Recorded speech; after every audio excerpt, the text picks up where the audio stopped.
क्या होता है टाइम वेरिएंट सर्किट और time invariant circuit, how to recognise it. और जानेंगे आज की वीडियो में कि जर्मेनियम और सिलिकॉन का उपयोग एलईडी को बनाने में क्यों नहीं किया जाता, या फिर एलईडी के बनाने में किस मटेरियल का, किस सेमीकंडक्टर का उपयोग हम लोग करते हैं। इसके अलावा आज की ही वीडियो में हम लोग समझेंगे कि अर्बन, सब अर्बन और मेन लाइन सर्विसेज के बारे में। क्या इसकी एक्सेलरेशन होती है, क्या इसकी इंडिविजुअल डिफरेंसेस होती हैं, और जब इसका स्पीड टाइम कर्व हम लोग ड्रा करते हैं तो वो डिफरेंट डिफरेंट वे में कैसे शेप में आते हैं, यानी कब ट्रेपेजॉइडल आता है और कब क्वाड्रिलेटरल आता है। ये सब आज की वीडियो में हम लोग डिस्कस करेंगे। वीडियो बहुत ही इंपॉर्टेंट होने वाला है, बन रही है वीडियो में लास्ट तक। चलिए शुरुआत करते हैं आज की वीडियो का लोडिंग इफेक्ट से। What is loading effect? Generally loading effect volt meter में ही पाया जाता है। तो इसका प्रिकॉशन क्या है, पहले ये समझ लीजिए स्टेटमेंट हमारा क्या कर रहा है। Loading effect to minimise its input impedance of the circuit very high, यानी इनपुट इम्पीडेंस को अगर हम लोग बढ़ा देते हैं तो लोडिंग इफेक्ट से हमें मुक्ति मिल जाती है। अब आइए समझते हैं कि लोडिंग इफेक्ट किस में पाया जाता है और कैसे इसको एलिमिनेट करते हैं। देखिए, लोडिंग इफेक्ट अगर बात करेंगे वोल्ट मीटर में, तो उसका अगर इंटरनल रेजिस्टेंस को हम बढ़ा दें तो लोडिंग इफेक्ट डिक्रीज हो जाता है। ये होता है उसके इन्वर्सली प्रोपोर्शनल में। इसको हम लोग डिटेल में समझने के लिए एक सर्किट लेते हैं जिसमें दो सीरीज में रेजिस्टेंस लगे हुए हैं, R1 और R2, यानी 10-10 ओम के मैंने मान लिया है। ये मैंने एक अजप्शन लिया है। अब अगर R2 के अक्रॉस मैंने वोल्टेज ज्ञात किया तो वो हमारा वोल्टेज आता है R2 के अक्रॉस V/2 वोल्ट। आप यहाँ पे क्लियरली वोल्टेज डिवाइडर रूल निकाल सकते हैं। अब जब इस केस से मैंने बात किया, यानी कि इसी 10 ओम के अक्रॉस अगर मैंने एक वोल्ट मीटर कनेक्ट कर दिया और इस वोल्ट मीटर का इंटरनल रेजिस्टेंस है 10 ओम, इस केस में जब हम निकालते हैं वोल्टेज की वैल्यू तो वो आता है V/6। यहाँ पे आप देख रहे हैं V/6 आता है। आप क्लियरली देख पा रहे होंगे कि जो V2 ग्रेटर देन V2 यानी कि वोल्ट मीटर को कनेक्ट करने के बाद वोल्टेज की वैल्यू डिक्रीज हो रही है, यानी कि हमें एक्चुअल वोल्टेज नहीं मिल पा रहा है। This is the called loading effect. यही लोडिंग इफेक्ट है जिसकी वजह से वोल्ट मीटर के एक्चुअल रीडिंग में डिक्रीज आ जाता है। तो इस इफेक्ट को एलिमिनेट करने के लिए हम इंटरनल रेजिस्टेंस जो लगा होता है वोल्ट मीटर का, यानी जो मैंने यहाँ पर 10 ओम का कनेक्ट किया है, इसकी वैल्यू अगर बढ़ाते चले जाएं तो वोल्ट मीटर की रीडिंग अच्छी आएगी, ट्रू वैल्यू देगा। यानी कि to eliminate this effect high internal resistance connect करते हैं वोल्ट मीटर में। आप जानते भी होंगे कि आइडियल वोल्ट मीटर जो हम लेते हैं तो उसका जो इंटरनल इफेक्ट होता है वो इनफाइनाइट होता है। That's why we use infinite resistance in ideal voltmeter. ये हमारा अगला जो इम्पॉर्टेंट स्टेटमेंट है वो बता रहा है रेसिप्रोसिटी थ्योरम के बारे में। Reciprocity theorem can not be applied circuit जिसमें डिपेंडेंट सोर्स होता है, उसमें हम रेसिप्रोसिटी थ्योरम का उपयोग नहीं करते हैं। सिंपली आप इतना समझिए। अब जानेंगे कि रेसिप्रोसिटी थ्योरम के लिमिटेशन के बारे में। क्या होता है रेसिप्रोसिटी थ्योरम? तो इसका स्टेटमेंट जनरली ये है कि in any linear bilateral network if a source of EMF E in any branch produces A current I in any other branch, then the same EMF E acting in second branch would produce the same current I in the first branch. Generally response by में excitation जो होता है इसकी value ये constant होती है reciprocity theorem की। कुछ इंपॉर्टेंट इसमें लिमिटेशन होते हैं रेसिप्रोसिटी थ्योरम के। क्या क्या होते हैं? अगर नेटवर्क हमारा बाइलेटरल है और टाइम इनवेरिएंट है तभी ये वहाँ पे अप्लाई हो सकता है, यानी कि नेटवर्क बाइलेटरल होना चाहिए और टाइम इनवेरिएंट होना चाहिए। अभी वीडियो में बाकी हम आगे समझेंगे कि टाइम वेरिएंट और टाइम इनवेरिएंट सर्किट होता क्या है।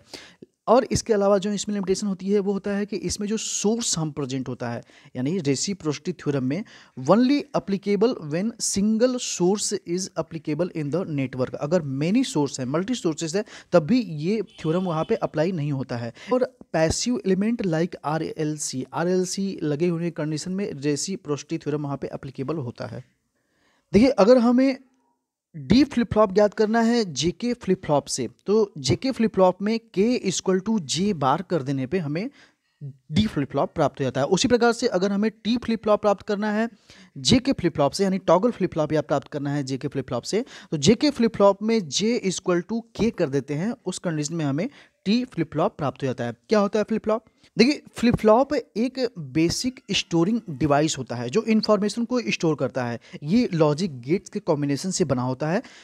फ्लिप फ्लॉप एक तरीके का सीक्वेंशियल सर्किट होता है, जिस प्रकार से रजिस्टर को भी कहते हैं इस तरीके से हम सीक्वेंशियल सर्किट। ये जनरली एक बिट की इंफॉर्मेशन को स्टोर करता है। इसमें दो स्टेबल स्टेट्स होते हैं, इसीलिए जनरली हम इसे बाई स्टेबल मल्टी वाइब्रेटर भी कहते हैं। कभी कभी प्रश्न पूछता है एग्जाम में कि किस बाई स्टेबल मल्टी वाइब्रेटर किसे कहते हैं, तो जनरली फ्लिप फ्लॉप को ही हम लोग, क्योंकि ये टू स्टेबल स्टेट शो करता है, इसलिए इसे हम बाई स्टेबल मल्टी वाइब्रेटर करते हैं। यहाँ आप स्क्रीन पर देख रहे हैं, जैसा कि मैंने बताया कि टॉगल का केस जब आता है, यानी कि जब इनपुट हम दोनों यानी जे और के की वैल्यू हाई होती है, मैक्सिमम होती है, 1 होती है, तो इस केस में वो टॉगल स्टेट शो करता है जे के फ्लिप फ्लॉप में।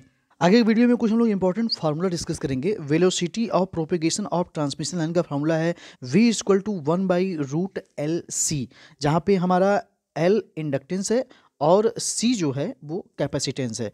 EMF induced due to rotation of wheel, यानी EMF जो इंड्यूस्ड होता है अगर कोई भी व्हील रोटेट करता है मैग्नेटिक फील्ड में, तो वो होता है हाफ ओमेगा BL²। ओमेगा यहाँ पे क्या है, एंगुलर फ्रिक्वेंसी है, L यहाँ पे लेंथ है और B है मैग्नेटिक फील्ड डेंसिटी। उसी तरीके से अगर हम लोग for infinite straight line load line conductor के बारे में बात करेंगे, तो इस केसेस में जो हमारा मैग्नेटिक फील्ड डेंसिटी का फार्मूला होता है वो होता है B=μ0I/2πr।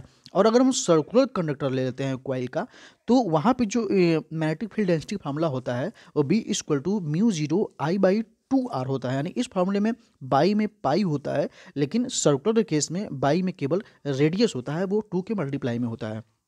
जैसा आप स्क्रीन पर देख रहे होंगे कि स्ट्रेट लाइन कंडक्टर के लिए जब हम एम्पियर्स लॉ का यूज करके मैग्नेटिक फील्ड डेंसिटी निकालते हैं, तो उसका फार्मूला ये आता है। निकालने का तरीका इसका ये है। और magnetic field of A current loop equation, तो इस केस में जो मैग्नेटिक फील्ड डेंसिटी का फार्मूला होता है वो होता है B=μ0I/2r। इसी प्रकार से सिंगल फेज एनर्जी मीटर में जो ब्रेकिंग टॉर्क का फार्मूला होता है वो आप यहाँ पे देख रहे हैं। यहाँ पे K जो है कांस्टेंट है, फाई जो है फ्लक्स है, N यहाँ पे स्पीड है। इसके अलावा जो R है, कैपिटल R, वो रेडियस ऑफ डिस्क है, और आर ई से जो डिनोट किया है वो resistance in path of current. Capital R यहाँ पे रेडियस था और ये आर ई जो था रेजिस्टेंस इन पाथ था। फार्मूला हमारा ये रहा। तो इसमें जनरली प्रोपोर्शनलिटी पूछ देता है कि जो ये ब्रेकिंग टॉर्क है ये फ्लक्स के डायरेक्टली स्क्वायर के प्रोपोर्शनल में होता है, या फिर रेडियस के प्रोपोर्शनल में होता है, या फिर इनवर्सली प्रोपोर्शनल टू रेजिस्टेंस को होता है। ये सारे प्रोसेस से बनते हैं प्रोपोर्शनलिटी के क्वेश्चन। देखिए, जैसे हम लोग ब्रेकिंग टॉर्क को पढ़े हैं उस तरीके से डिफ्लेक्शन एंगल होता है वो PMMC टाइप इंस्ट्रूमेंट में होता है। Permanent magnetic moving coil instrument में डिफ्लेक्शन एंगल यानी थीटा की वैल्यू जब ज्ञात करते हैं तो वो भी दोनों कॉइल में करंट के मल्टीप्लिकेशन के प्रोपोर्शनलिटी में होता है। और dm/थीटा है, यहाँ dm जो है म्यूचुअल इंडक्टेंस है और थीटा आप जानते हैं कि वो डिफ्लेक्शन एंगल है। तो इसमें भी प्रोपोर्शनलिटी के प्रश्न पूछते हैं कई बार।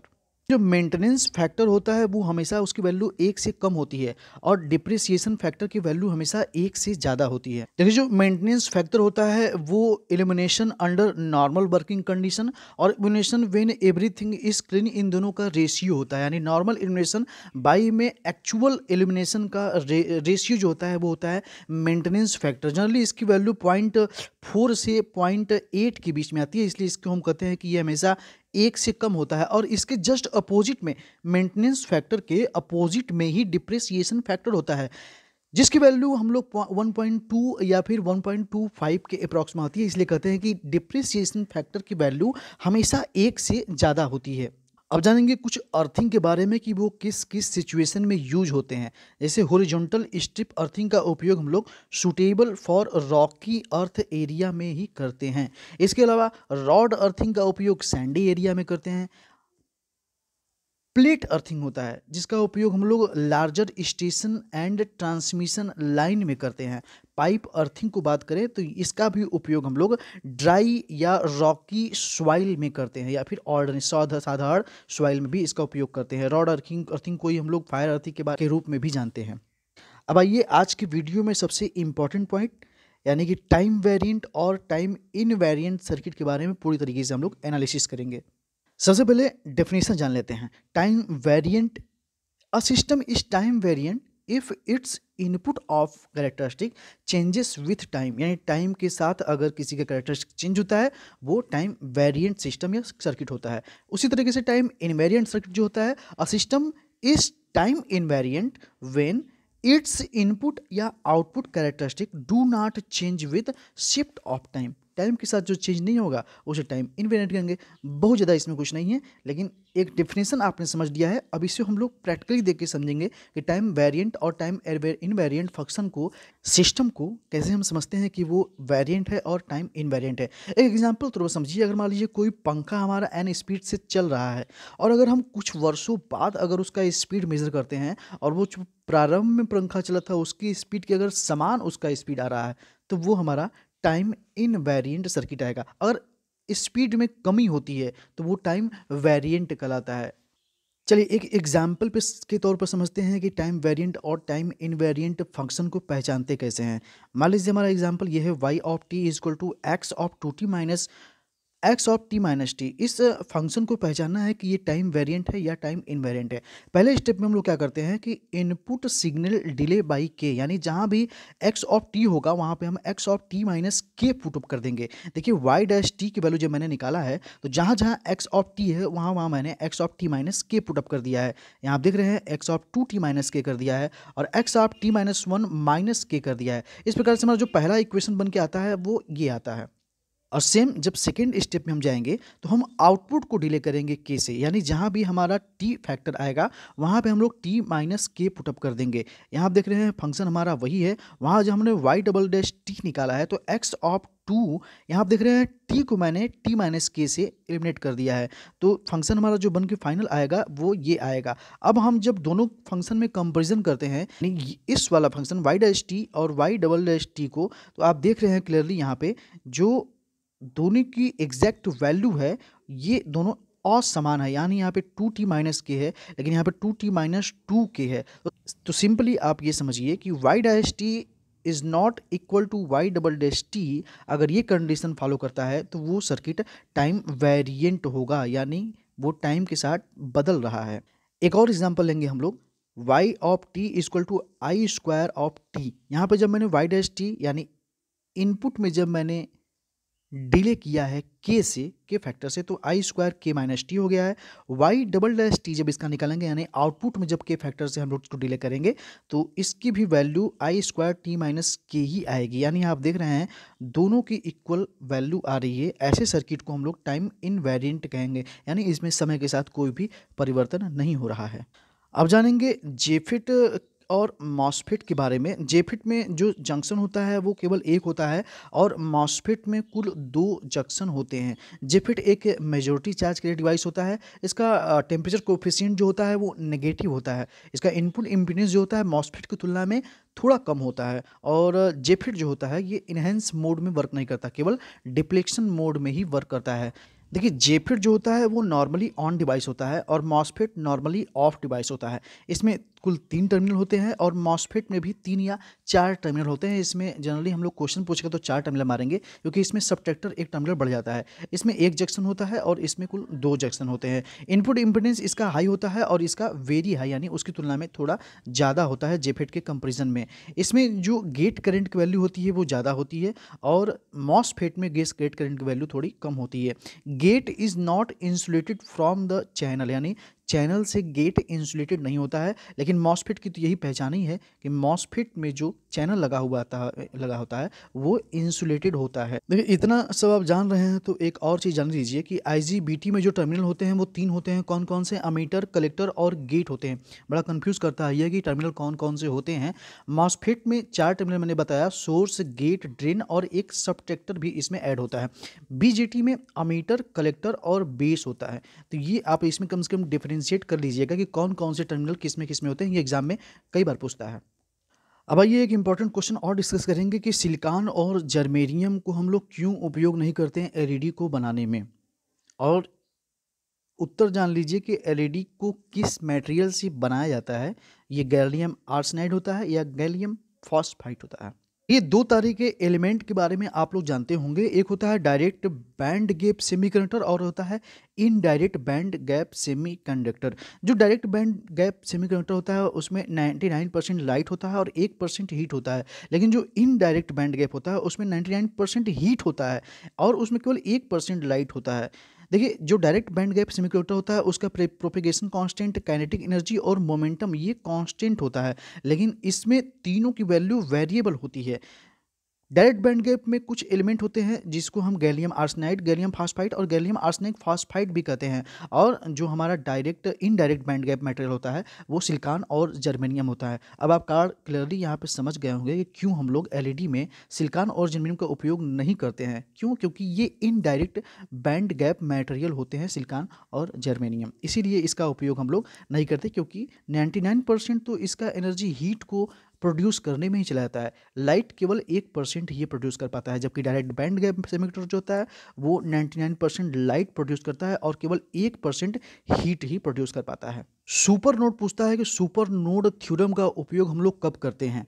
दोस्तों, सुपर नोड थ्योरम का उपयोग करने के लिए अगर किसी दो नोडों के बीच में कोई भी वोल्टेज सोर्स आ जाता है या फिर कोई भी डिपेंडेंट सोर्स आ जाता है या फिर कोई भी इनडिपेंडेंट सोर्स आ जाता है, तो दो नोडों के बीच में ये सब अगर आते हैं तो उस केस में हम लोग सुपर नोड थ्योरम का उपयोग करते हैं। जैसे कि आप स्क्रीन पर ये सर्किट आप देख पा रहे होंगे, इसमें दो नोड यानी V1 और V2 के बीच में एक वोल्टेज सोर्स 2 वोल्ट का आ गया है। तो ऐसे एक सर्किट को सॉल्व करने के लिए इजी वे होगा कि हम यहाँ पे सुपर नोड थ्योरम उपयोग कर लें।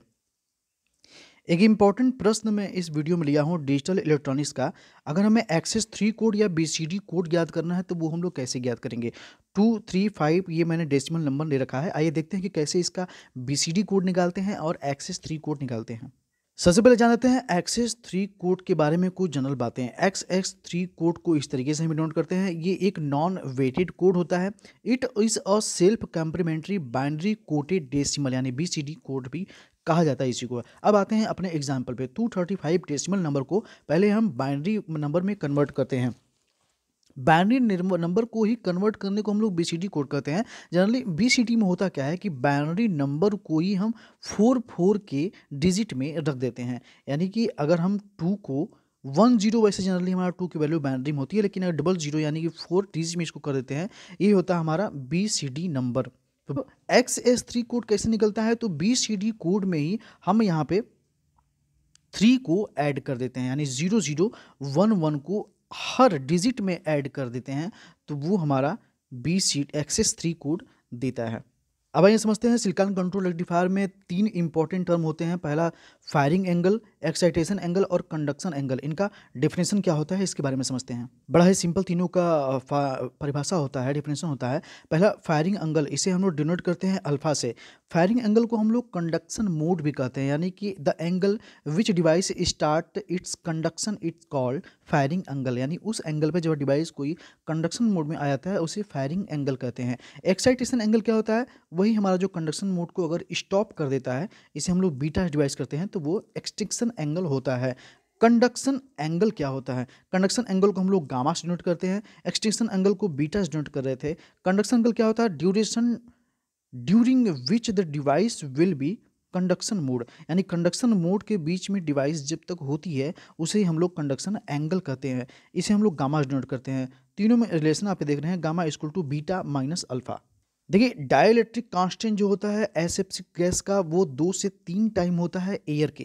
यानी हवा को जो डाइलेक्ट्रिक कांस्टेंट होता है वो लोग जानते हैं 30 होता है। तो जो डाइलेक्ट्रिक कांस्टेंट एसेप्टिक गैस का होता है वो 90 किलो वोल्ट पर mm होता है। ये डाटा बेस्ड क्वेश्चन है, पूछा है एग्जाम में कई बार। फ्यूजन वेल्डिंग को नॉन फेरस वेल्डिंग भी कहते हैं और इसको हम लोग जनरली मेटल आर्क वेल्डिंग के नाम से भी जानते हैं। इसमें प्रेशर का उपयोग नहीं होता है। अब आते हैं electric flux, electric displacement, electric flux strength, electric field intensity issue कहते हैं। ये सब एक ही नाम है, यानी इलेक्ट्रिक फील्ड डेंसिटी के ही नाम है। इसका यूनिट पूछता है एग्जाम में, तो कूलाम पर मीटर स्क्वायर इसका सीधा उत्तर आप लोग जान कर लिए, यानी Q/A इसका यूनिट होता है। किसका, इलेक्ट्रिक फ्लक्स डेंसिटी का। इलेक्ट्रिक डिस्प्लेसमेंट कह लीजिए या फिर इलेक्ट्रिक फ्लक्स स्ट्रेंथ कह लीजिए। अब आइए इस वीडियो का सबसे इम्पोर्टेंट पॉइंट एक और है कि अर्बन और सब अर्बन या फिर मेन लाइन सर्विस का पूरी तरीके से एनालाइज करें कि कैसे कैसे इसका शेप बनता है, यानी कि जब इसका हम लोग स्पीड टाइम कर्व ड्रा करते हैं तो अर्बन और सब अर्बन का जो स्पीड टाइम कर्व होता है वो क्वाड्रिलेटरल होता है। ये एग्जाम में पूछा हुआ प्रश्न है। इसके अलावा जो मेन लाइन होता है उसका जो शेप होता है वो ट्रेपोजाइडल होता है। देखिए, 3 तरीके की रेलवे सर्विसेज होती हैं, एक अर्बन या सिटी सर्विसेज होती है और एक सर्ब अर्बन सर्विसेज होती है और एक होता है लाइन मेन लाइन सर्विसेज।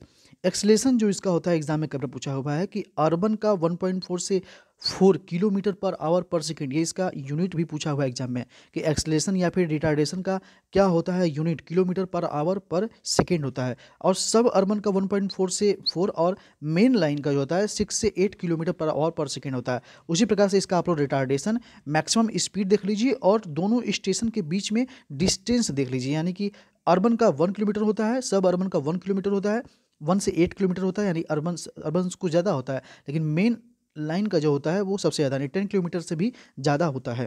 ये सामने आप लोग स्क्रीन पर देख रहे हैं, ये शेप है अर्बन और सब अर्बन का स्पीड टाइम कर्व का शेप है। ये एग्जाम में पूछा हुआ प्रश्न है कि अर्बन और सब अर्बन का जो स्पीड टाइप कर्व होता है वो किस शेप में आता है। तो इसका सीधा नाम है, इसके शेप का नाम है क्वाड्रिलेटरल शेप। एक प्रश्न और पूछता है कि जो सब अर्बन कर्व होता है उसमें जो कॉस्टिंग वाला पीरियड होता है वो अर्बन सर्विस वाले कॉस्टिंग पीरियड से ज़्यादा होता है और मेन लाइन वाले सर्विस से भी इसकी कॉस्टिंग पीरियड ज़्यादा होती है। कॉस्टिंग पीरियड होती क्या है? कॉस्टिंग पीरियड होती है जिसमें सप्लाई को हम लोग ऑफ कर देते हैं। ये आप देख रहे हैं स्पीड टाइम कर्व अर्बन और सब अर्बन सर्विसेज का। इसमें आप लोग जनरली एक्सेलरेशन, कॉस्टिंग और ब्रेकिंग देख रहे हैं, दोनों में है। लेकिन जब हम लोग मेन लाइन की बात करेंगे, ये रहा मेन सर्विस लाइन का स्पीड टाइम कर्व। इसमें आप लोग एक अलग से फ्री रनिंग कैरेक्टर देख रहे हैं, क्योंकि इसमें फ्री रनिंग होता है और इसकी स्पीड जो भी होती है ज़्यादा होती है और इसका जो स्टेशनों के बीच का डिस्टेंस होता है वो 10 किलोमीटर से ज़्यादा होता है, इसलिए इसमें फ्री रनिंग वाला कैरेक्टर भी ड्रा हो पाता है। बाकी अर्बन और सब अर्बन वाले केस में ड्रा नहीं होता है, इसीलिए इसका कैरेक्टर जो होता है कर्व का वो ट्रेपोजाइडल शेप में आता है। ये भी एग्जाम में पूछा गया प्रश्न है। देखिए, अगला इंपॉर्टेंट पॉइंट जो इस वीडियो का है वो है counterpoise. Counterpoise wire क्या होता है? एक समान रूप से ग्राउंडिंग ही होती है। इसमें हम लोग टावर की फुटिंग रेजिस्टेंस को डिक्रीज करने के लिए जो वायरिंग या फिर जो ग्राउंडिंग करते हैं उसे हम लोग काउंटर पॉइज वायर करते हैं। प्रश्न से पूछा हुआ है कि कितने तरीके के इसमें रिले उपयोग होते हैं। तो अगर एक इफेक्टिव वे इस वायरिंग का या अर्थिंग का लेना है तो इसमें 3 फेज रिले और 2 अर्थ फॉल्ट रिले का यूज करते हैं। आप यहाँ पे देख रहे होंगे एक काउंटर पॉइज वायर जो होता है एक प्रकार की अर्थिंग होती है। जो काउंटर पॉइज अर्थिंग होती है इसमें 4 वायर होते हैं। Each of them has a connection to the tower at one end and kept away from the tower but embedded below, यानी नीचे रखा जाता है ग्राउंडेड लेवल अराउंड 600 mm, यानी 600 मीटर नीचे इसको ग्राउंड से रखा जाता है। क्या करने के लिए? तो रजिस्टेंस को रिड्यूस करने के लिए, टावर के फुटिंग रजिस्टेंस को। एक और इंपॉर्टेंट प्रश्न से पूछता है कि जो काउंटर पॉइज वायर होता है वो किस चीज़ का बना होता है। आप यहाँ पर देख रहे होंगे galvanised steel wire are used for the counterpoise wiring. तो 2-3 चीज़ें इंपॉर्टेंट इसमें था। काउंटर पॉइज वायर में जो रिले उपयोग करते हैं वो 3 फेज रिले और 2 अर्थ फॉल्ट रिले का उपयोग करते हैं। अंतिम जो टॉपिक इस वीडियो का है वो है XLPE, यानी कि cross linked polyethylene insulated aluminium conductor. ये एक तरीके का आर्मर्ड केबल होता है जिसका इंसुलेशन काफ़ी अच्छा होता है। इसमें जो मैक्सिमम टेम्परेचर होता है वो जो बियर करने की क्षमता इसकी होती है वो 130 डिग्री सेंटीग्रेड होती है और जो वोल्टेज बियर करने की इसकी क्षमता होती है वो 650 ऑब्लिक में 1100 वोल्टेज तक के लिए इस प्रकार का इंसुलेशन हम लोग उपयोग कर लेते हैं, यानी XLPE टाइप का इंसुलेशन युक्त केबल।